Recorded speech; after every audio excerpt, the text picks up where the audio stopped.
अच्छा हाँ बच्चों नमस्ते। अब आज हम आपको इसका 5वां भाग बना रहे हैं कक्षा 11 का सेट का। देखिए आप, कल हमने आपको उपसमुच्चय बताया था, उपसमुच्चय पढ़ाया था कल हमने आपको। उपसमुच्चय में हमने आपको बताया था उपसमुच्चय, उचित उपसमुच्चय, अधिसमुच्चय, ये सब बताए थे। इसके बाद हमने आपको 2-3 सवाल भी बताए थे। अब आगे आप आज एक क्वेश्चन देखिए। अगला क्वेश्चन है रिक्त स्थानों में। क्वेश्चन ये है रिक्त स्थानों में प्रॉपर सबसेट या डज नॉट प्रॉपर सबसेट भरिए, ये क्वेश्चन है। तो पहला क्वेश्चन क्या है? पहला क्वेश्चन है समुच्चय 2,5 खाली स्थान 2, 5, 1, 4, 2, 3, 5। तो आप जानते हैं ये किसका संकेत है? ये संकेत है प्रॉपर सबसेट का, अर्थात उचित उपसमुच्चय, और ये डज नॉट प्रॉपर सबसेट। ठीक, अब आप देखिए आगे। तो अब आप देखिए कि ये प्रॉपर सबसेट है, ये डज नॉट प्रॉपर सबसेट है। देखिए 2 और 5 अवयव, 2, 3, 5 इसमें है। तो देखिए 2 और 5 अवयव इसमें उपस्थित हैं, और एक अवयव ऐसा है जो इसमें उपस्थित नहीं है। इसका मतलब क्या हुआ? इसमें क्या भरा जाएगा? प्रॉपर सबसेट भरा जाएगा। ठीक, दूसरा है, सेकंड है x such that x किसी समतल में एक त्रिभुज है। किसी समतल में एक त्रिभुज है। फिर खाली स्थान। अगला समुच्चय है x such that x किसी समतल में एक समबाहु त्रिभुज है। किसी x such that x किसी समतल में एक समबाहु त्रिभुज है। अब आप ध्यान दीजिए, इसमें x such that x किसी समतल में एक त्रिभुज है, यह समुच्चय निर्माण विधि में लिखा हुआ है। यदि हम इसे रोस्टर रूप में लिखें तो आप जानते हो कि त्रिभुज कितने होते हैं? 3 कोणों के आधार पर और 3 भुजाओं के आधार पर, अर्थात 6 प्रकार के त्रिभुज होते हैं। तो इस समुच्चय में 6 प्रकार के त्रिभुज हैं, और इसमें केवल एक ही प्रकार का त्रिभुज है। इसमें केवल समबाहु त्रिभुज है, और इसमें किसी समतल में स्थित त्रिभुज, इसमें समबाहु भी है, समद्विबाहु भी है, समकोण भी है, अधिक कोण है, न्यून कोण है, समकोण है। इसमें 6 त्रिभुज है, और इसमें केवल एक ही त्रिभुज है। तो इसमें क्या भरा जाएगा? डज नॉट प्रॉपर सबसेट, ये भरा जाएगा। क्यों? क्योंकि आपको पता है कि इसका प्रत्येक अवयव इसमें होना चाहिए, लेकिन ऐसा नहीं है। ये इसमें है, ये इसमें नहीं है। तो अगर देखा जाए तो ये समुच्चय इसके अंदर है, ठीक है, तो अधिसमुच्चय हो जाएगा, परंतु proper subset does not proper subset होगा, तो ये भरा जाएगा। हमें रिक्त स्थान भरने। फिर थर्ड है 3 समुच्चय ए बी सी इस प्रकार हैं कि किस प्रकार हैं?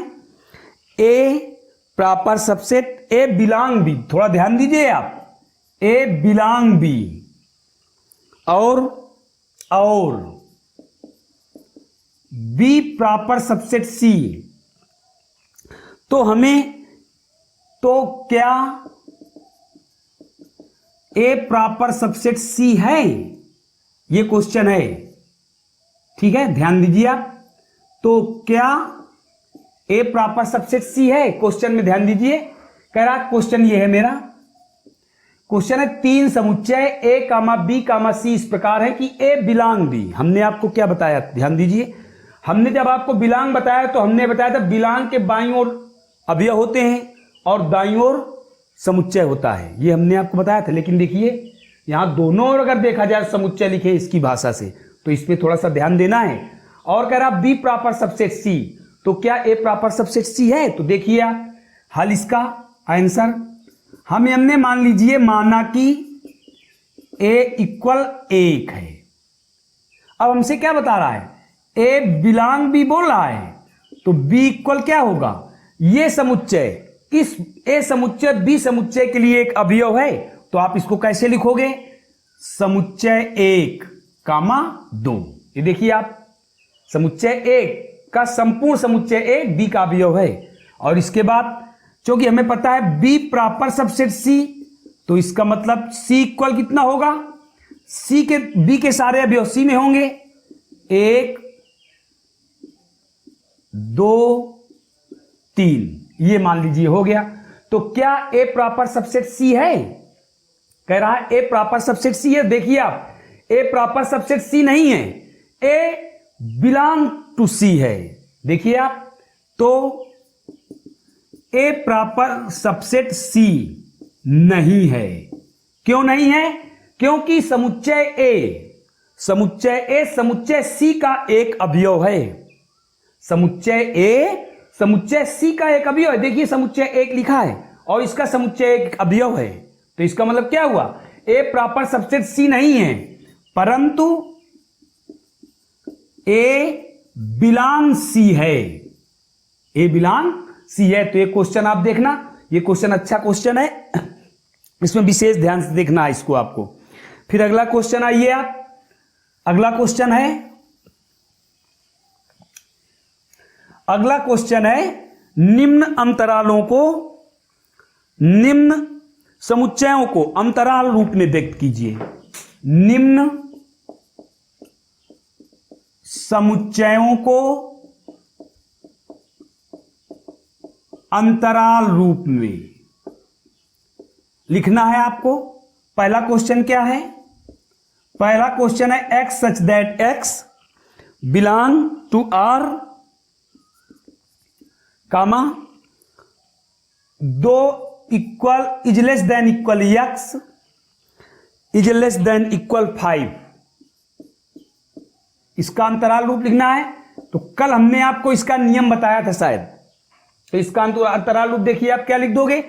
ये बंद अंतराल है, बंद अंतराल है ये, तो आप क्या लिख दोगे? 2 कामा 5, ये हो गया। फिर second, x such that x belongs to R क्या है? -5 is less than x is less than 3। तो ये क्या है? एक खुला अंतराल है, ये खुला अंतराल है। तो इसका आंसर आप क्या लिखोगे? खुला अंतराल -5 कामा 3, या आप इसको ऐसे भी लिख सकते हो -5 कामा 3। फिर थर्ड क्या है? थर्ड है x such that x belongs to R comma 1 is less than equal x is less than 8। अब इसका आंसर क्या होगा? तो आप देखिए इधर क्या है? इधर क्लोज्ड इंटरवल है, अर्थात बंद अंतराल है, और इधर खुला अंतराल है। इसको आप कह सकते हो अर्ध बंद अंतराल। तो आप इसको कैसे लिखोगे? इधर इक्वल लगा है, तो जिधर इक्वल है इज लेस देन के साथ, तो उधर बड़ा कोष्टक लगा दोगे आप, और इधर 8 लिख करके छोटा कोष्टक लगा दोगे। या आप इसे ऐसे भी लिख सकते हो 1 8 और बाहर की ओर बड़ा कोष्टक, ऐसे भी लिखा जा सकता है। फोर्थ नंबर क्या है? फोर्थ नंबर है x belongs to x such that x belongs to R, ठीक है, comma -7 is less than x is less than equal 4। इसका आंसर क्या होगा? आप इसका आंसर देखिए, तो इसका आंसर क्या हो जाएगा? इसका आंसर हो जाएगा -7 छोटा कोष्टक और 4 बड़ा कोष्टक। ये अंतराल रूप हो गया, ठीक है। तो ये समुच्चय ये किसमें लिखा है? ये समुच्चय निर्माण विधि में लिखा है। हमें अंतराल रूप में लिखना था, तो हमने इसका देखो अंतराल रूप में कैसे लिखा जाता है। अगर आप नियम भी समझना चाहो दोबारा नियम भी समझ सकते हो। ये हमारा बंद अंतराल है, इसे क्लोज्ड इंटरवल बोलते हैं। क्यों? क्योंकि इज लेस देन इक्वल यानी 2 से लेकर 5 तक है, तो प्रतिबंधित हैं हम 2 से 5 तक, तो ये बंद अंतराल हुआ। और जैसे इधर आए हम, तो ये हमारा खुला अंतराल है। क्यों? क्योंकि ये -5 और 3 के बीच है। जब -5 और 3 का था, 2 पूर्णांकों के बीच है कोई पूर्णांक, ठीक है, तो इसका मतलब है वे खुले अंतराल में है। और यदि इन यहां से यहां तक है, जैसे ए से ए 2 is less than equal x is less than equal 5, ठीक। तो इसका अर्थ क्या हुआ 2 से 5 तक, तो ये क्या है बंद अंतराल है, प्रतिबंधित है हम कि हमें 2 से 5 तक लेना है। और इसमें क्या है, अगर मान लीजिए इक्वल ना लगा होता, ऐसे लिखा होता, तो इसका अर्थ होता 2 और 5 के बीच, फिर हम 2 और 5 के बीच ले सकते हैं पूर्णांक, 2 और 5 के बीच हम वास्तविक संख्या ले सकते हैं, ठीक है। लेकिन यदि यह स्थित है तो 2 से 5 तक, तो अगर ये स्थिति में चिन्ह लगे होते हैं तो बंद अंतराल में आते हैं, और ये इक्वल का यदि निशान नहीं लगा होता तो उस ओर का अवयव खुले अंतराल में आता है। जैसे ये देखिए यहां इक्वल के निशान नहीं लगे तो ये खुले अंतराल में है, दोनों खुले अंतराल का निशान छोटा कोष्टक है। देखिए आप इसमें आइए तो ये जो 8 है ये देखो खुले अंतराल में है क्योंकि इसमें इक्वल नहीं लगा, परंतु एक बंद अंतराल में क्योंकि इसमें इक्वल लगा हुआ है। ये आपको याद रखने हैं, ठीक। अब अगला क्वेश्चन आते हैं। अगला क्वेश्चन जस्ट इसका विलोम है, निम्न अंतरालों को समुच्चय रूप में लिखिए। अगला क्वेश्चन ये है, निम्न अंतरालों को समुच्चय रूप में लिखिए। निम्न अंतरालों को समुच्चय रूप में, निम्न अंतरालों को समुच्चय निर्माण रूप में लिखो, ठीक है। तो फर्स्ट नंबर देखिए आप क्या है, फर्स्ट नंबर है -3 -2 और ये क्लोज्ड इंटरवल है, तो इसका आंसर आप क्या लिखोगे, x such that x belongs to r -3 is less than x is less than 2। फिर सेकेंड है -3 5 क्लोज्ड इंटरवल, इधर ये क्या है, ये ओपन ये क्लोज, तो आप आंसर में क्या लिखोगे इसका, x such that x belongs to r -3 is less than x is less than equal 5। Third है आपका 1 3 क्लोज इंटरवल 1 और 3 है ओपन में, तो इसका आंसर क्या लिखोगे आप, x such that x belongs to r 1 is less than equal x is less than 3। फिर फोर्थ है बंद अंतराल में 2 12, इसका आंसर क्या होगा, x such that x belong to r 2 is less than equal x is less than equal 12। ये इसके आंसर हो गए, ठीक है। ये क्वेश्चन था। अब आगे आइए, आपको उप समुच्चय लिखने की विधियां आपको जाननी है। निम्न समुच्चयों के उप समुच्चय लिखिए। निम्न समुच्चयों के उप समुच्चय लिखने हैं हमको। निम्न समुच्चयों के उप समुच्चय, निम्न समुच्चयों के उप समुच्चय लिखो। कितने क्वेश्चन है, पहला क्वेश्चन है समुच्चय 5 6, दूसरा है 4 5 6, तीसरा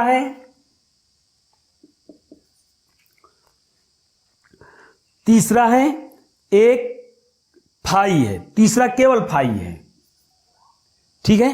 अब आपको ध्यान देना है, और ये समुच्चय के अंदर है, और चौथा केवल फाई है। आपको इनके उप समुच्चय लिखने हैं, तो ध्यान दीजिए आप कैसे लिखोगे आंसर। फर्स्ट नंबर का, प्रत्येक समुच्चय का उप समुच्चय फाई होता है, तो पहले आप 5 6 का उप समुच्चय, पहले आप फाई लिख दोगे, कामा लगा दोगे, फिर सिंगल अवयव 5, फिर कामा 6, और फिर इसके बाद 5 6 दोनों साथ में कर दोगे, लिख गया। अब आपको अगर जांच करनी है कि सत्य है या असत्य, तो ध्यान दीजिए यहां कितने अवयव हैं, 2। अब आपको पता है कि उप समुच्चय में अवयवों की संख्या क्या होती है, 2 की पावर n, अर्थात 2 की पावर 2, और 2 की पावर 2 कितना होता है, 4 होता है। तो देखिए आप, ये 4 अवयव हैं, 1 2 3 4। फिर सेकेंड सेकंड में क्या है, सेकंड में समुच्चय है 4 5 6 का उपसमुच्चय, तो पहले आप फाई लिखोगे। अब देखिए यहां 3 अवयव हैं, तो पहले प्रत्येक अवयव को आप अलग अलग, फिर 4 5 5 6, फिर 4 6 या 6 4 कुछ भी लिख दीजिए आप, फिर तीनों को एक साथ 4 5 6। अब आप ध्यान दीजिए, इसकी जांच कीजिए, इसमें कितने अवयव हैं, 3, 2 की पावर 3 करोगे तो क्या हो जाएगा 8। तो गिनो, ये 8 अवयव हैं, 1 2 3 4 5 6 7 8, तो इसका मतलब ये भी उपसमुच्चय सत्य है।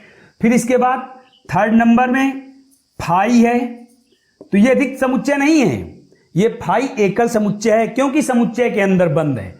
तो इसका उपसमुच्चय क्या होगा, आप सर्वप्रथम फाई लिखोगे और फिर मंझले कोष्टक के अंदर भी फाई लिख दोगे। तो देखिए इसमें एक अवयव है, 2 की पावर आप 1 करोगे तो क्या हो जाएगा 1, 2 की पावर 1 करोगे तो 2 हो जाएगा। अब आप गिनिए, इसमें 2 अवयव हैं, तो ये भी सत्य है, ये भी आंसर हो गया।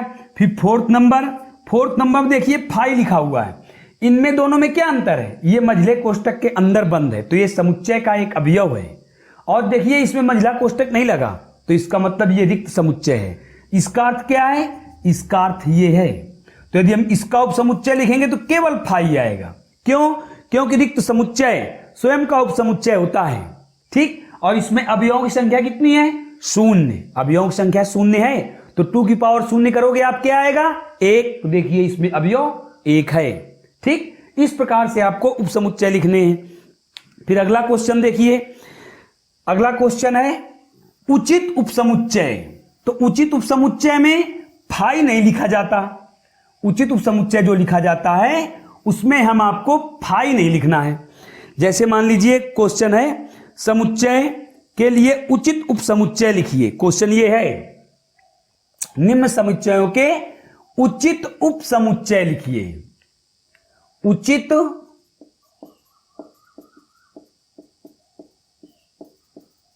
उपसमुच्चय लिखने हैं हमको,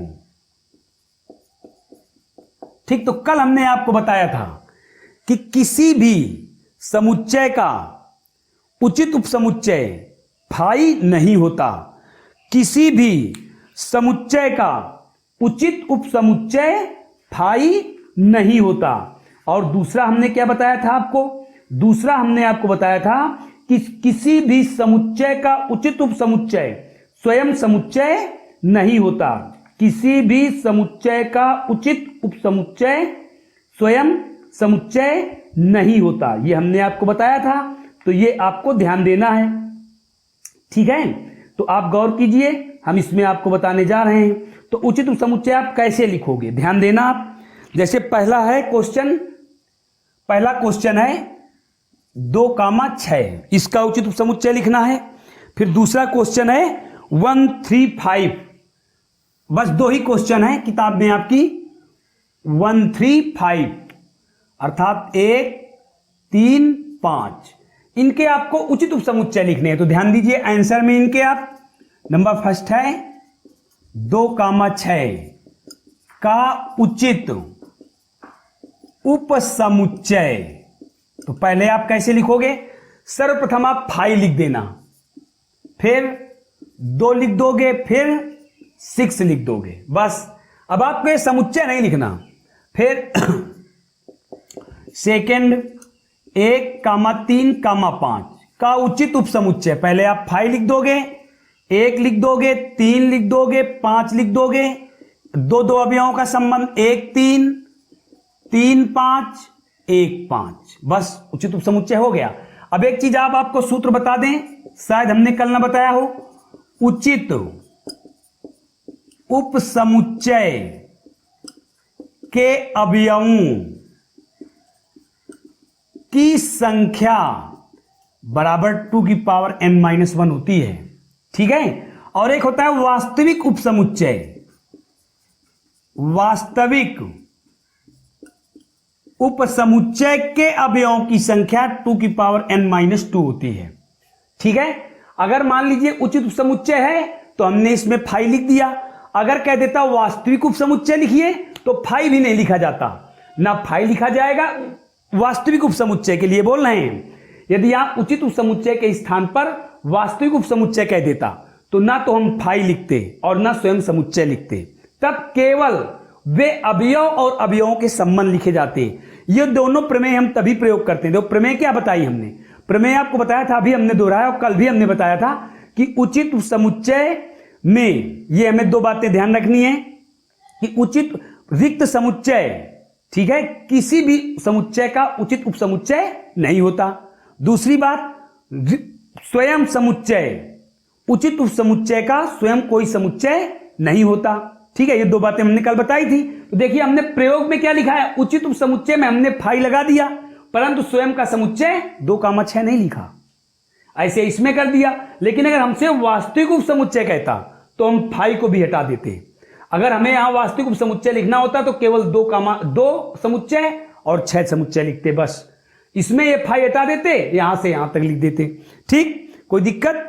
अब इसके बाद आप लोग ध्यान दीजिए, मैंने आपको उचित उपसमुच्चय तक बताया है।